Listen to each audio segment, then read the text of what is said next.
নির্বাচনে জিতে এককভাবে সরকার গঠনে আত্মবিশ্বাসী তারেক রহমান, পাশে রাখতে চান অন্যান্য দলকেও, বললেন ফিনান্সিয়াল টাইমসকে।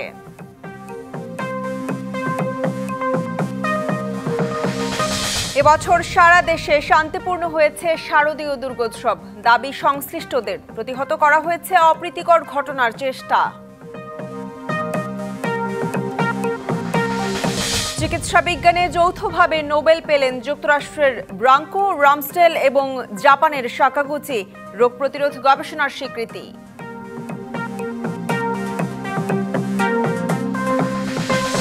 এবং নারী বিশ্বকাপে আজ বাংলাদেশের প্রতিপক্ষ ইংল্যান্ড। গৌহাটিতে ম্যাচ শুরু বেলা 3:30টায়। প্রথম ম্যাচে পাকিস্তানকে হারিয়ে চাঙ্গা জ্যোতি বাহিনী।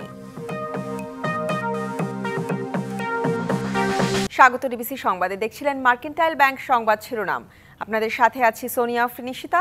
আর এবারে জানাবো খবরের বিস্তারিত। জন্ম সনদ নিতে পদে পদে ভোগান্তি পোহাতে হচ্ছে নগরবাসীকে।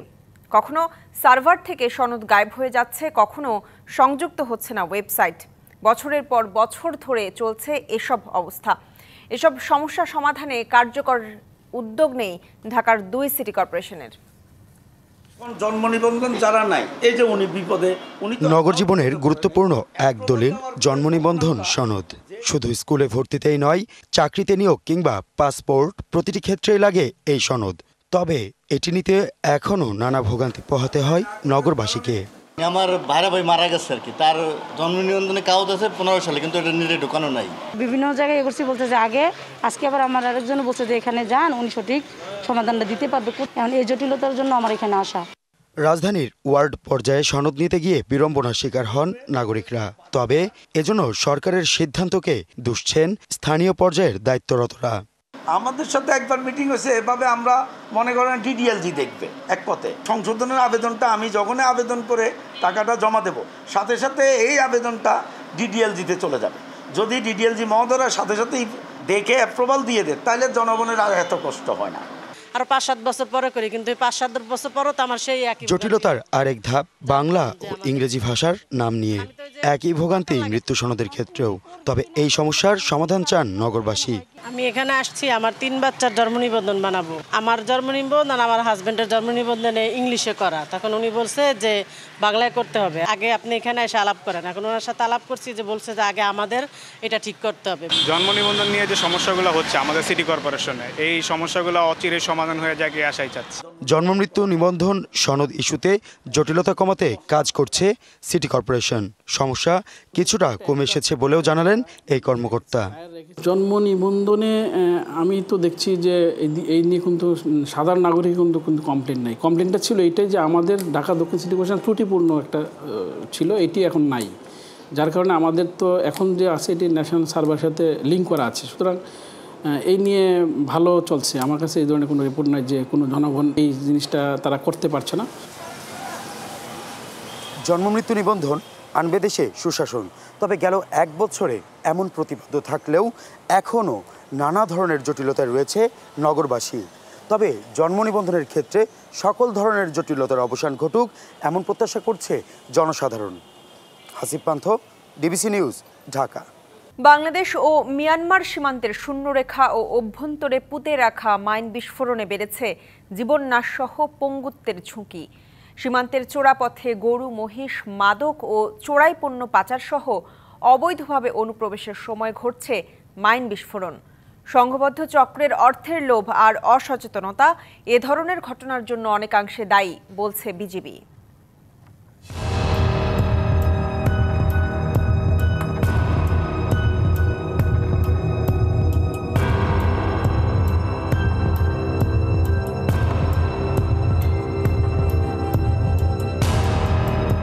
বাংলাদেশ ও মিয়ানমারের মধ্যে রয়েছে 271 কিলোমিটারের বেশি সীমান্ত এলাকা।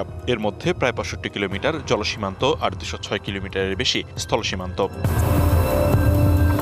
স্থলসীমান্তের বেশিরভাগই বান্দরবান জেলার নাইক্ষ্যংছড়ি, লামা ও আলীকদম উপজেলায়। তবে মাইন বিস্ফোরণের অধিকাংশ ঘটনাই ঘটে নাইক্ষ্যংছড়ির বিভিন্ন সীমান্ত এলাকায়। দুর্গম পাহাড় আর ঘন জঙ্গলের মাঝখান দিয়ে নাইক্ষ্যংছড়ির পিচঢালা সীমান্ত সড়ক, যার পূর্ব পাশে আন্তর্জাতিক সীমানার শূন্যরেখা বাংলাদেশ ও মিয়ানমারকে বিভক্ত করেছে। সড়কটি ধরে এগোলেই পূর্ব পাশে কিছু দূর পর দেখা মেলে লাল পতাকা বাঁধা খুঁটি, যা সীমান্তে চলাচলের চোরাপথ। মূলত সীমান্তের শূন্যরেখায় পুঁতে রাখা স্থল মাইনের বিস্ফোরণের ঝুঁকির সতর্কতা জানাতেই এসব লাল পতাকার খুঁটি স্থাপনের কথা বলছে বিজিবি। 2023 সাল থেকে চলতি বছরের সেপ্টেম্বর পর্যন্ত মাইন বিস্ফোরণে 2 জন নিহত এবং 16 জন আহত হয়েছে। আহতদের মধ্যে কারো 1 পা, কারো 2 পা, আবার কেউ পায়ের গোড়ালি হারিয়ে বরণ করেছেন চিরপঙ্গুত্ব, যাদের অনেকে জড়িত চোরাচালানে, আবার অনেকে জ্বালানি কাঠ আনতে গিয়ে আহত হন। ওখান থেকে মসুলে আমরা বাংলাদেশে চলে আসে, ওখান থেকে মাইন বসাইছিল, আমরা জানি না, আমি মাইন করে পুড়ে গেছি। কিছু বাসার জন্য গেছিলাম মায়ানমারে, যেটা 0 পয়েন্ট বলে আর কি বর্তমানে কাজ চলতেছে, ওই পারে গেছে, ওখানে মনে করেন মাইন ব্লাস্ট হয়ে বিস্ফোরণ হয়েছে আর কি। মাইন বিস্ফোরণের ঘটনা বেড়ে যাওয়ায় সীমান্তে নানা সতর্কতামূলক ব্যবস্থা নেওয়ার পাশাপাশি টহল ও নজরদারি বাড়িয়েছে বিজিবি। সীমান্তের বিভিন্ন পয়েন্টে লাল পতাকা স্থাপনের মাধ্যমে সতর্কবার্তা জারি করেছি। অধিক সতর্কতা প্রচারের জন্য আমরা মোবাইল টহল পরিচালনা করছি। সাম্প্রতিক সময় লোভের বশবর্তী হয়ে গত 3 থেকে 4 বছর এটা বৃদ্ধি পেয়েছিল, বাট আমরা এই বছরের জানুয়ারি থেকে আমরা মাইন বিস্ফোরণ প্রতিরোধে সচেতনতামূলক কার্যক্রম এবং মাইন বিস্ফোরণ প্রতিরোধে জনসাধারণকে সম্পৃক্ত করে বিভিন্ন ধরনের কার্যক্রম গ্রহণ করেছি। কঠোর নিরাপত্তা ব্যবস্থার নিশ্চয়তার মাধ্যমেই ঝুঁকি এড়ানো সম্ভব বলে মত উপজেলা নির্বাহী কর্মকর্তার। সচেতনতামূলক কার্যক্রমে আমরা অংশগ্রহণ করেছি এবং আমাদের অংশগ্রহণ মানুষকে আমরা বোঝাতে সক্ষম হয়েছি যে আসলে যে আহত হচ্ছে বা যার ক্ষতিটা হচ্ছে সে ব্যক্তিগতভাবে পারিবারিকভাবে সে সারা জীবনের জন্য তার পরিবারের কাছে বোঝা হয়ে যাচ্ছে। সীমান্তে সচেতনতা ও নিরাপত্তামূলক কার্যক্রম ঝুঁকি কিছুটা কমাতে সক্ষম হলেও চোরাচালান চক্র না ভাঙা পর্যন্ত বান্দরবান সীমান্ত পুরোপুরি নিরাপদ নয় বলে মনে করেন সচেতন মহল।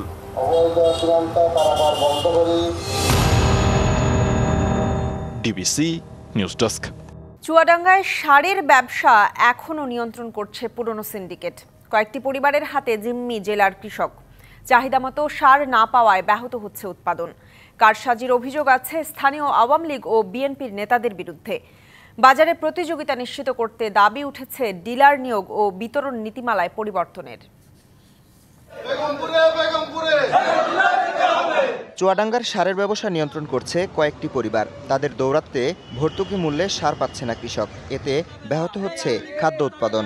ডিলার থাকেও আমরা কিন্তু এলাকার চাষিরা সঠিক সময় সার পায় না। ডিলাররা হয়তো নিয়ে আইনে ওই মুদিখানা দোকানদারদের দিয়ে দিচ্ছে। ডিবিসি নিউজের অনুসন্ধানে জানা গেছে সিন্ডিকেট চক্রের পরিচয়। শঙ্করচন্দ্র ইউনিয়নের আনসার আলী, আকবর আলী ও আনোয়ার ট্রেডার্সের 3 ভাই এবং হাবিবুর রহমান ও হুদাবুর রহমানের পরিবার এই সিন্ডিকেটের নিয়ন্ত্রক। তাদের আত্মীয় স্বজনের নামেও রয়েছে একাধিক লাইসেন্স। এমনকি শঙ্করচন্দ্র এলাকার বাসিন্দা হলেও তারা ডিলার হয়ে ব্যবসা করছেন আশেপাশের বিভিন্ন ইউনিয়নে। আবার একই ব্যক্তি রয়েছেন বিসিআইসি ও বিএডিসি সার ডিলারের তালিকাতেও। বিসিআইসি ডিলার, বিএডিসি ডিলার সব একটা বা দুটো পরিবারের মধ্যে একটা গণ্ডির মধ্যে তারা নিয়ন্ত্রণ করছে। বেগমপুর ইউনিয়নের যে ডিলার, আমাদের বেগমপুরের না, হিজলগাড়ি থেকে আমাদের মানে কষ্ট করে এখান থেকে অনেক দূর ব্যাকওয়ার্ড সাইড, এখান থেকে গিয়ে সার আনতে হয়। এসব ব্যাপারে ক্যামেরার সামনে কথা বলতে রাজি হননি কেউ। অনেক জায়গায় বেশি বেশি তখন ওই সমন্বয় করেছে, এখানে দুটো আছে পাশাপাশি নেই, তো বুঝে তুমি ওখানে যাইতে হবে, চলে গেছে গভর্নমেন্ট মনে করে আমি সাইড দিয়ে দেবো, সাইড দিয়ে দিতে পারে। ডিলারের তালিকায় থাকা অনেক আওয়ামী লীগ নেতা এখন পলাতক, এতে সংকট আরও তীব্র হচ্ছে। তালিকায় থাকা আলমডাঙ্গার বিএনপি নেতা মীর মহিউদ্দিন মারা যাওয়ায় সেখানেও ভোগান্তিতে পড়তে হচ্ছে কৃষককে। জেলা প্রশাসককে স্মারকলিপি দিয়েও মেলেনি সমাধান। আমি চাষ করতে পারছি সারের অভাবে, আমার লাগবে 2 মণ সার, আমার দেশে 5 কেজি সার। বেগমপুর ইউনিয়নে যত কোন সারের ডিলার হচ্ছে দেয়, আমরা যেন চাষিরা বাঁচি তার কাছে সার নিয়ে এবং সঠিক দামে তার কাছে সার নিতে পারি। এদিকে ডিলার নিয়োগ ও নীতিমালা সংশোধনের উদ্যোগ নেওয়ার কথা জানিয়েছে কৃষি সম্প্রসারণ অধিদপ্তর। সরকার একটা বড় উদ্যোগ নিয়েছে যে এই নীতিমালা পরিবর্তনের জন্য, নীতিমালা সংশোধনের জন্য। আশা করি খুব সম্প্রতি আমরা সেই নীতিমালা পাবো। নীতিমালা পাইলে নীতিমালা অনুযায়ী আমরা কিন্তু সেই ব্যবস্থা নিয়ে নেব। ভুক্তভোগীদের দাবি প্রভাবশালী ব্যবসায়ী কিংবা রাজনৈতিক বিবেচনায় নয়, সার ডিলার নিয়োগ দেওয়া হোক যোগ্যতার ভিত্তিতে। DBC news desk. চট্টগ্রাম বিশ্ববিদ্যালয় কেন্দ্রীয় ছাত্র সংসদ চাকসু নির্বাচন নিয়ে সজাগ দৃষ্টি রাখছেন ছাত্র সংগঠনগুলোর সাবেক নেতারা। বিশ্ববিদ্যালয়ের নেতৃত্ব দিয়ে আসা বিভিন্ন সংগঠনের শীর্ষ নেতারা চান একটি অবাধ, সুষ্ঠু ও গ্রহণযোগ্য নির্বাচন। দলীয় প্রভাবমুক্ত ও প্রশাসনের নিরপেক্ষ অবস্থানের পাশাপাশি দলীয় সমর্থিত প্যানেল জেতার ব্যাপারেও আশাবাদী তারা। চট্টগ্রাম বিশ্ববিদ্যালয়ের 2100 একরের ক্যাম্পাসে বইছে নির্বাচনী হাওয়া। প্রার্থী থেকে শুরু করে ভোটার, ক্লাস থেকে চায়ের স্টল বা শাটল ট্রেন, সবখানেই ভোটের আমেজ। ক্যাম্পাস ছাড়িয়ে এই নির্বাচনী হাওয়া ছুঁয়েছে সাবেক ছাত্রনেতাদেরও। ডিবিসি নিউজকে জানিয়েছে তাদের নির্বাচনী ভাবনা। যেই ছাত্র সংগঠনে বিজয়ী হয়ে আসুক না কেন, আমরা তাদেরকে ওয়েলকাম জানাবো। আমরা প্রত্যাশা করব একটা সম্প্রীতি, সুন্দর সংহতি, একটা এনভায়রনমেন্ট সৃষ্টি করবে। শিবিরের অতীতের রাজনীতির বিপরীতে এবার চাকসুর ভোটে প্রগতিশীলতার জয় হবে বলে আশা সাবেক এই ছাত্রদল নেতার। ছাত্র যারা আছে তারা অনেক বেশি পোটেনশিয়াল। তারা শিবিরের যে রাজনীতি তারা তো সেটা দেখে আসছে, ওই দেখার থেকে মনে করবো যে তারা এত ভয়ঙ্কর একটা ছাত্র সংগঠনকে তারা ভোট দিবে বলে আমি মনে হচ্ছে না। এখানে যারা প্রগতিশীল তাদেরকে ভোট দিবে বলে আমি আশা ব্যক্ত করছি। অন্যদিকে শিবিরের সাবেক এই নেতা মনে করেন ছাত্রদলের দায় চাপানোর রাজনীতি গ্রহণ করবে না শিক্ষার্থীরা। 5 আগস্ট পরবর্তী বাংলাদেশের ছাত্র রাজনীতি, জাতীয় রাজনীতি, ক্যাম্পাস রাজনীতি পরিবর্তন হয়েছে। তারা দায় চাপিয়ে দিয়ে রাজনীতি 5 আগস্টের পর থেকে করছে, এটা ছাত্র সমাজ ভালোভাবে নিচ্ছে না। এদিকে ডাকসু ও জাকসুতে নির্বাচনে ইলেকশন ইঞ্জিনিয়ারিংয়ের অভিযোগ তুললেও চাকসুতে বিজয়ের ব্যাপারে আশাবাদী বিশ্ববিদ্যালয় ছাত্রদলের সাবেক এই নেতা। ছেলেদের কিন্তু মন মানসিকতা কিন্তু প্রগতিশীল। আমি কাকে ভোটটা দিলে আমি হলে আসতে পারবো, যেতে পারবো, এই ছেলে মেয়েদের কাছে কিন্তু এই মাথায় এগুলো থাকে। সুতরাং যদি তারা বড় ধরনের কোনো ধরনের যদি না নেয়, তাহলে চট্টগ্রাম বিশ্ববিদ্যালয় ইনশাআল্লাহ একটা পরিবর্তিত ফলাফল আমরা আশা করতে পারি। 3 যুগ পর হতে যাওয়া এই নির্বাচনে এর মধ্যে ঘোষিত হয়েছে 1 ডজনের বেশি প্যানেল। তুমুল প্রতিদ্বন্দ্বিতার আভাস মিলছে শিবির ও ছাত্র দলের মধ্যে। আমাদের 2জন ভাই শহীদ হয়েছেন। Mujibul Haque, DBC news, Chittagong. উজানের ঢল ও বৃষ্টিতে কুড়িগ্রামে ধরলা, দুধকুমার ও ব্রহ্মপুত্র নদে দেখা দিয়েছে ভাঙন। বিলীন হচ্ছে ফসলি জমি, বসতবাড়ি ও গাছপালা। স্থানীয়দের অভিযোগ, স্থায়ী ব্যবস্থা না নেওয়ায় ক্ষতির মুখে তারা। তবে পানি উন্নয়ন বোর্ড বলছে ভাঙন প্রতিরোধে চলমান রয়েছে কাজ। শরতের একেবারে শেষ সময়ে এসে কুড়িগ্রামের আগ্রাসী হয়ে উঠেছে নদ নদী। ভারী বর্ষণ ও উজানের ঢলে ধরলা নদীর বেগমগঞ্জ, দুধকুমার নদীর বানিয়াপাড়া ও বল্লভের খাস এবং ব্রহ্মপুত্রের কাজকোল এলাকায় দেখা দিয়েছে তীব্র ভাঙন। দুধকুমারের ভাঙনে যাত্রাপুর ইউনিয়নের বানিয়াপাড়া এলাকায় একদিনে বিলীন হয়েছে 60 থেকে 70টি বসতঘর। এছাড়া নদী গ্রাস করেছে সেখানকার ফসলি জমি ও গাছপালা। পানি উন্নয়ন বোর্ডের কাজ চলমান থাকার পরও ঠিকাদারি প্রতিষ্ঠানের উদাসীনতার কারণেই এভাবে ভাঙন দেখা দিচ্ছে, অভিযোগ স্থানীয়দের। যে জায়গায় ফেলা খায় সে জায়গায় ফেলায় নাই, না ফেলে অন্য জায়গায় ফেলাইছে, এই কারণে তো ভাঙনি দিয়ে বাড়ছে। বাজারে যদি ভেঙে যায় তাহলে আমাদের যে একটা কর্মসংস্থান যাত্রাপুরের মানুষ যে করি ব্যবসা বাণিজ্য করে খায়, তাহলে হয়তো সেটা থাকবে না। যেহেতু ভাঙে গেল এখন উপায় নেই, আমার আপাতত মানুষের জমির মধ্যে পালা দিয়ে থুবে নেই। যে বসত ভিটা হারিয়ে কোনো কোনো পরিবার অন্যের জমিতে আশ্রয় নিলেও অনেকের জোটেনি কোনো আশ্রয়। ঘর ভাঙচুর জামান যে কোন বেহে যায়, এখন আমার নিঃস্ব, আমরা যে কোথায় যাবো ঠিকানা নেই। ভাঙনের শিকার হয়ে বারবার ঠিকানা পরিবর্তন করায় সন্তানের শিক্ষা ও আর্থিক ক্ষতির মুখে দুর্গতরা। 4 বছর 5 বছর 10 বছর করে একটা করে চরের মধ্যে থাকতে পারে, তারপরে আবার ফির ভেঙে যায়। বাড়ি ভিটা ভাঙাচ্ছে, আমাদের পড়ালেখার ক্ষতি হচ্ছে, ঠিক মতন আমরা স্কুলে যাইতে পারতেছি না। এখন পর্যন্ত আমাদের এখানে কোনো পানি উন্নয়ন বোর্ডের লোকজন আমাদের এখানে আসেনি। পানি উন্নয়ন বোর্ড বলছে ভাঙন প্রতিরোধে স্থায়ী কাজ চলমান থাকায় আগামীতে মিলবে এর সুফল। ভাটির দিকে কিছু কাজ চলমান ছিল, বর্তমানে উজানে ভাঙন দেখা দিয়েছে। আমরা উজানেও কাজ করার পারমিশন পেয়েছি, খুব দ্রুতই শুরু হবে সেটি। এর বাইরে কাজকল এলাকায় একটু ভাঙন দেখা দিয়েছে, সেখানে আমরা বস্তার ব্যাগ ভরা শুরু হয়েছে। আমরা খুব শীঘ্রই এটিও আমরা বন্ধ করে ফেলব। নদী ভাঙন প্রতিরোধে শিগগিরই কার্যকর ব্যবস্থা নেবে কর্তৃপক্ষ, এমনটাই প্রত্যাশা নদীপাড়ের বাসিন্দাদের। DBC news desk. মাত্র 1 মিনিটের ঝড় মাটিতে মিশিয়ে দিয়েছে বছরের পর বছর ধরে সাজানো সংসার। লণ্ডভণ্ড করে দিয়েছে নীলফামারীর কয়েকটি গ্রামের 550 পরিবারের স্বপ্ন। মাথা গোঁজার শেষ আশ্রয় অথবা ব্যবসা প্রতিষ্ঠান হারিয়ে সর্বশান্ত অনেকেরই নেই ক্ষতি পুষিয়ে ঘুরে দাঁড়াবার সামর্থ্য। তবে প্রশাসন বলছে পুনর্বাসনের চেষ্টা করছেন তারা। আমরা যে থাকবো, রাতটা ঘুমাবো সেই ব্যবস্থাও নাই, আমাদের কোনো ফেসিলিটিও নাই বলে এগুলো আমি ঠিক করব। শনিবার ভোরে বৃষ্টি ও বজ্রপাতের সাথে প্রবল ঝড় বয়ে যায় নীলফামারীর কিশোরগঞ্জ উপজেলার ৩টি ইউনিয়নের উপর দিয়ে। এতে সবচেয়ে বেশি ক্ষতিগ্রস্ত হয় গারাগ্রাম ইউনিয়নের কয়েকটি গ্রামের ৫৫১টি পরিবার। মাথা গোঁজার শেষ আশ্রয়টুকু মিশে গেছে মাটিতে। তেমনি একজন বানিয়াপাড়ার মাসুম ইসলাম। সংসার চালানোর একমাত্র দোকানটি ছিল ঘরের বারান্দায়। পরিবার নিয়ে বেঁচে গেলেও ১ মিনিটের ঝড়ে সর্বশান্ত করে গেছে তাকে। আমার বাড়ি ঘর দোকানপাট যে ছিল সব ১ মিনিটের মধ্যে সব উড়িয়ে নিয়ে গেছে। এই পর্যন্ত কোনো আমি অক্সিজেন বাড়ির পাইলাম না। আমার বাড়ি ঘর কোথায় আছে বর্তমান? দোকানের বারান্দা সব উড়ে গেছে। উড়ে যাওয়ার পর ঘরটা উড়ে পড়েছে। আমার বাচ্চার ৩টা বাচ্চা পর্যন্ত আমি পড়ে গেছিলাম। তারপর ঘর সহকারে পড়ে গেছি। বাচ্চারা আমাদের যে বাচ্চা আমরা বিছানার খাটের পাশে পড়ে গেছিলাম। মাসুমের মতো অবস্থা সকিনা বেগমের। মাথা গোঁজার ঠাঁই বলতে শুধুমাত্র একটি ঘর ছাড়া কিছুই নেই তার। ঝড়ে সেটিও ভেঙে পড়েছে। প্রতিবেশীর কাপড় পরেই দিন পার করছেন তিনি। থাকার জায়গা নাই, আমি কি করি থাকবো? কাপড় চোপড় ধন যত আছে সব উড়িয়ে নিয়ে গেছি। এখন ভাত খাওয়ার থালিও নেই পর্যন্ত আমার। ক্ষতিগ্রস্ত পরিবারগুলোকে রান্না করা এবং শুকনো খাবার সহ ২০ মেট্রিক টন চাল বরাদ্দ দিয়েছে প্রশাসন। পুনর্বাসনের জন্য বরাদ্দ চাওয়া হয়েছে মন্ত্রণালয়ে। আমাদের কাছে এখন পর্যন্ত প্রাপ্ত তথ্য মতে ৫৫১টা পরিবার এই ঘূর্ণিঝড়ে ক্ষতিগ্রস্ত হয়েছে। হয় তাদের এই বাড়িঘর নির্মাণের জন্য টিন, নগদ অর্থ সহায়তা যেভাবে কোনো প্রণোদনার আওতায় নিয়ে এসে হোক সেইভাবে যেন তাদেরকে সেই সহায়তার উদ্যোগের জন্য আমাদের কাছে বরাদ্দ দেন। আমরা সেই বরাদ্দগুলো তাদের কাছে পৌঁছে দেব। স্থানীয়রা বলছেন সরকারি সহযোগিতা না পেলে এই ক্ষতি পুষিয়ে ঘুরে দাঁড়াতে পারবে না অনেক পরিবার। ওয়ালি মাহমুদ সুমন, ডিবিসি নিউজ, নীলফামারী। উৎসবমুখর পরিবেশে সিরাজগঞ্জের উল্লাপাড়ার করতোয়া নদীতে অনুষ্ঠিত হয়ে গেল পানশি নৌকাবাইজ উৎসব। 2 দিনব্যাপী এই উৎসব উপভোগ করতে নদীর দুই পারে নামে হাজারো মানুষের ঢল। গ্রামীণ ঐতিহ্য ধরে রাখতে এমন আয়োজন প্রতি বছর করার দাবি দর্শকদের। মেঘলা আকাশ আর চারপাশে জলরাশি। শরতের আকাশ যেন মিলেছে জলরাশির সঙ্গে। এমন সময় ছলাৎ ছলাৎ শব্দে মুখরিত হয়ে ওঠে চারপাশ। সিরাজগঞ্জের করতোয়া নদীতে গ্রাম বাংলার ঐতিহ্যবাহী পানশি নৌকাবাইজ উৎসব। সোমবার দুপুরে উল্লাপাড়ায় 2 দিন ব্যাপী এই পানশি নৌকাবাইজ প্রতিযোগিতার ফাইনাল দেখতে করতোয়া নদীর দুই পারে ঢল নামে হাজারো মানুষের।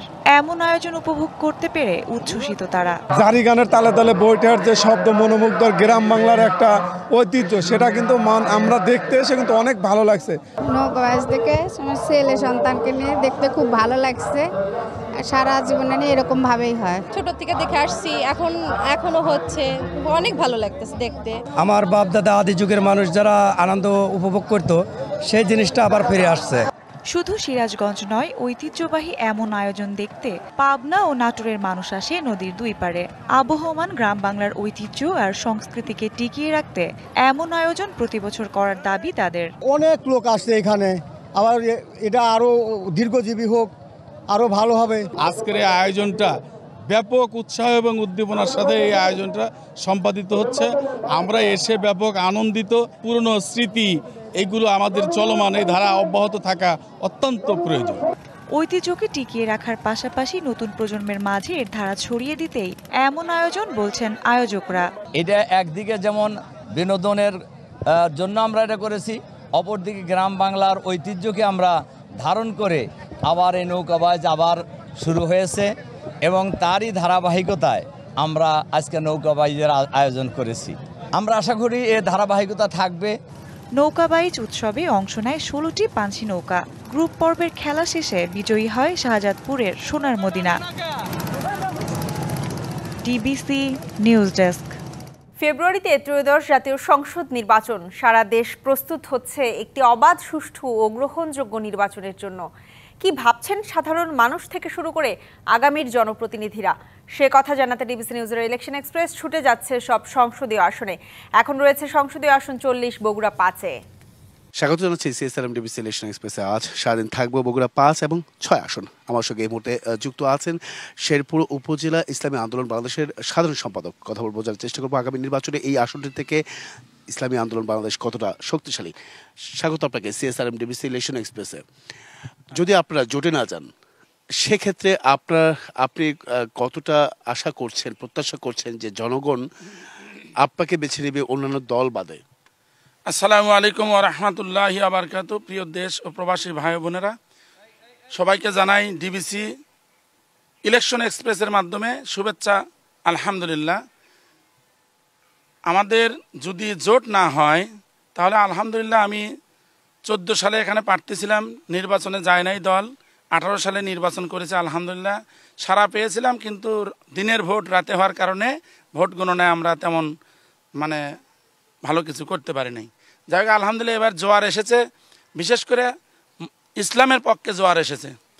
জোট হোক আর না হোক, আলহামদুলিল্লাহ আমাদের পীর সাহেব চরমনায়ের অনেক ভক্ত, অনেক সাধারণ জনগণ আমাদেরকে সাড়া দেবে ইনশাল্লাহ।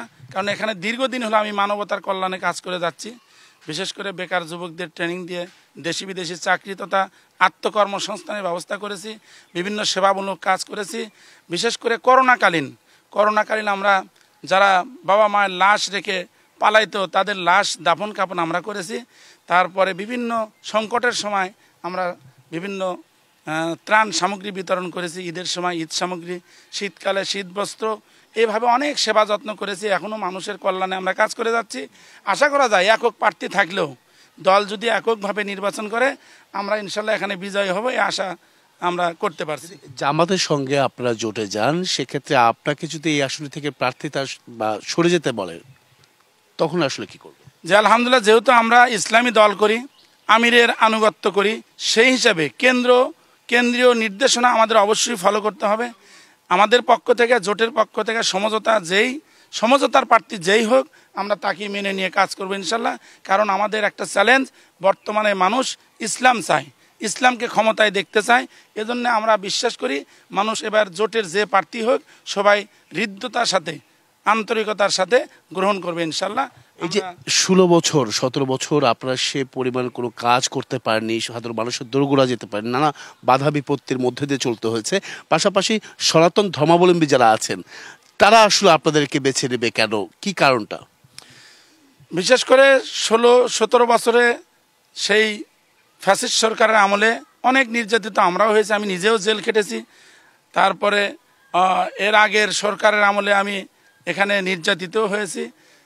যাই হোক, সেই সময় আমরা মাঠে ময়দানে তেমন কাজ করতে পারি নাই, কারণ তখন একটা ভয় ছিল, ভীতি ছিল, শঙ্কা ছিল। তারপরে আমরা অনেক মিছিল, মিটিং, আন্দোলন দেশের জন্য করেছি। বিভিন্নভাবে আমরা রাজপথে ছিলাম, বিভিন্ন পর্যায়ে রাজপথে ছিলাম। সনাতন ধর্মাবলম্বী ওনারা তো শান্তি চায়, আমরা যেমন শান্তি চাই ওনারাও শান্তি চায়। মারামারি, কাটাকাটি, খুনাখানি, তারপরে অর্থ লুটপাট, এরকম সন্ত্রাসী তারা চায় না। এজন্য ওনারাও বলছে আপনাদেরকে এবার ভোট দিব। সেটা কি কারণে আপনাদেরকে কেন বলবেন? আমার সাথে দীর্ঘদিন আগেই ওই হিন্দু সম্প্রদায়ের ভাইদের সাথে অনেক সম্পর্ক ভালো, ওনারা আমাদেরকে ব্যক্তিগতভাবে ভোট দিবে এবং একটা জোয়ারও আসছে। ওনারা ওই আগের মতো দুর্নীতিবাজ সন্ত্রাসীদের আর ক্ষমতায় দেখতে চায় না। ওনারা নিজেরা এইভাবে শান্তির জন্যে, আমরা ওনাদেরকে যেমন 5ই আগস্টের পরে আমরা তো ওনাদের মন্দিরে পাহারা দিয়েছি, তাদেরকে এবারও আগের বারও আমরা তাদের ধর্ম কি ধরনের প্রতিশ্রুতি নিয়ে যেতে পারেন, কি ধরনের প্রতিশ্রুতি নিয়ে যেতে পারেন ছোট করে একবারে? প্রতিশ্রুতি হলো আমাদের শেরপুর এখনও বিশেষ করে শিক্ষা, তারপরে যোগাযোগ ব্যবস্থা, আপনার ওই বেকার সমস্যা, অনেক সমস্যাই আছে। যেমন আমাদের এখানে শেরপুরে একটা ফ্লাইওভার প্রয়োজন, এটা আল্লাহর রহমতে আমরা করব। আমাদের এখানে কয়েকদিন আগে বর্ষায় বাঁধ, এই বন্যা নিয়ন্ত্রণ বাঁধ ভেঙে গিয়েছে, ওখানে একটা স্লুইস গেট, যেমন এই যে কাটাখালী, এখানে সুইচ গেট একটা প্রয়োজন। আমাদের ধনুটেও রাস্তার তেমন। অসংখ্য ধন্যবাদ আমাদের সঙ্গে আপনি এতক্ষণ যুক্ত ছিলেন। পরবর্তী সংবাদ বেলা 12টায় থাকছে ভিন্ন কোনো রাজনৈতিক দলের তৃণমূল পর্যায়ের নেতা কর্মীরা কি ভাবছেন আগামী নির্বাচনকে কেন্দ্র করে সেসব বিষয়ের সঙ্গে থাকুন CSRM ডিবিসি ইলেকশন এক্সপ্রেস। ১/১১ সরকার ছিল অসৎ উদ্দেশ্য প্রণোদিত বললেন বিএনপির ভারপ্রাপ্ত চেয়ারম্যান তারেক রহমান। বিবিসি বাংলাকে দেয়া সাক্ষাৎকারে তিনি বলেন, অন্তর্বর্তী সরকারের মূল লক্ষ্য কিছু সংস্কার করে নির্বাচন আয়োজন। ১৭ বছর ধরে লন্ডনে নির্বাসিত জীবনযাপন করছেন তারেক রহমান। অনলাইনে নেওয়া ২ পর্বের সাক্ষাৎকারের শেষ পর্বে তারেক রহমান কথা বলেন বিএনপির ভবিষ্যৎ রাজনীতি, ভারত সহ অন্যান্য দেশের সাথে সম্পর্ক কেমন হবে তা নিয়ে। ১/১১ সরকার তো একটি উদ্দেশ্য প্রণোদিত, অসৎ উদ্দেশ্য প্রণোদিত একটি সরকার ছিল। আমরা দেখেছি যে কিভাবে তারা সবকিছু ভেঙে গুড়িয়ে দিতে চেয়েছিল, বিরাজনীতিকরণ করতে চেয়েছিল। আমাদের রাজনীতির মূল লক্ষ্য বা উদ্দেশ্য হচ্ছে জনগণ, দেশ, দেশের সার্বভৌমত্ব। অন্যতম মূল লক্ষ্য হবে ভবিষ্যৎ বিএনপি গণতন্ত্রের যে বুনিয়াদ, একটি শক্তিশালী বুনিয়াদ তৈরি করা, জবাবদিহিতা তৈরি করা। সিলেটের মোগলা বাজারে উদয়ন এক্সপ্রেস লাইনচ্যুত হওয়ায় সারা দেশের সাথে রেল যোগাযোগ বন্ধ রয়েছে। এ বিষয়ে বিস্তারিত জানাতে আমাদের সাথে সরাসরি যুক্ত হচ্ছেন সহকর্মী প্রত্যুষ তালুকদার। প্রত্যুষ, রেল যোগাযোগ বন্ধ হওয়ায় যাত্রীদের ভোগান্তি নিয়ে বিস্তারিত জানাবেন এবং এই ঘটনায় হতাহতদের সম্পর্কে কোনো তথ্য আছে কিনা? আমি এখন রয়েছি ঠিক সেই ইঞ্জিনটির সামনে যে ট্রেনের 3টি বগি আসলে লাইনচ্যুত হয়েছে এবং ট্রেন দুর্ঘটনায় ঘটেছে। তবে একটি সর্বশেষ তথ্য আপনাকে জানাতে চাই, সেটি হচ্ছে যে আসলে এর আগের বুলেটিনে আমরা যেটি জানাচ্ছিলাম, কালনী এক্সপ্রেস ঢাকামুখী কালনী এক্সপ্রেস ছেড়ে যাওয়ার মাধ্যমে আসলে সীমিত পরিসরে রেল যোগাযোগ শুরু হয়েছে এবং এখানে আসলে পাশাপাশি ঠিক এই লাইনের পাশেই কিন্তু মেরামত কাজ চলছে এবং ট্রেনের যে সকল রেলের ইঞ্জিনিয়ারিং বিভাগের যে সকল কর্মী রয়েছেন তারা কিন্তু এদিকে তারা মেরামত কাজ করছেন। যদিও আসলে সাধারণ মানুষ, উৎসুক জনতা এত বেশি ভিড় করছে এবং তাদের সামনে এসে পড়েছে যে কোনো ধরনের দুর্ঘটনা ঘটে যাওয়ারও একটা আশঙ্কা রয়েছে বা কেউ হতাহত হওয়ার। আমরা একটু দেখাবো এখানে যে বগিগুলো পড়ে রয়েছে সেগুলো কিন্তু এখনও উদ্ধার শুরু হয়নি, তবে যে লাইনগুলো ক্ষতিগ্রস্ত হয়েছে সেগুলো কিন্তু আসলে মেরামতের কাজ করছেন রেলের কর্মীরা এবং বলা হচ্ছে উদ্ধারকারী ট্রেন আসার পর সেটি কিন্তু যে লাইনচ্যুত বগি এবং লাইনচ্যুত ইঞ্জিন যেগুলো সেগুলোকে আবার লাইনের উপর তুলে সেগুলোকে আসলে গন্তব্যে পৌঁছে দেওয়া হবে। হতাহতের বিষয়ে যে বিষয়টি বলছিলেন, এখন পর্যন্ত গুরুতর ধরনের হতাহতের খবর পাওয়া যায়নি। কিছুক্ষণ আগে উপজেলা নির্বাহী কর্মকর্তা এখানে এসেছেন, আমরা তাকে জিজ্ঞেস করছি, তিনিও আসলে বিস্তারিত কিছু জানাননি, তবে বলেছেন যে কয়েকজন হতাহত হয়েছেন, তারা আসলে প্রাথমিক চিকিৎসা নিয়েছেন। তবে এ ব্যাপারে আমরা বিস্তারিত তথ্য নেওয়ার চেষ্টা করছি। তো এখন পর্যন্ত বলা যায় যে এখানে যে রেল যোগাযোগ বন্ধের যে বিষয় সেটি এখনো পুরোপুরি নেই। রেল যোগাযোগ সীমিত হারে স্বাভাবিক হয়েছে এবং স্বাভাবিক হচ্ছে, তবে যে ক্ষতিগ্রস্ত লাইনটি সেটি মেরামতে আসলে আরও বেশ কয়েক ঘন্টা সময় লেগে যাবে বলে যারা কর্মীরা আছে তারা কিন্তু আমাদেরকে জানিয়েছেন। তো আমরাও অপেক্ষায় রয়েছি আসলে কখন উদ্ধারকারী ট্রেন আসবে এবং সেই মেরামতের চূড়ান্ত প্রক্রিয়া এবং সেই যে বগিগুলো পড়ে আছে লাইনচ্যুত হয়ে সেগুলো উদ্ধার প্রক্রিয়াটা আর সর্বশেষ তথ্য আপনাদেরকে জানাতে পারবো। প্রত্যুষ, আপনাকে ধন্যবাদ।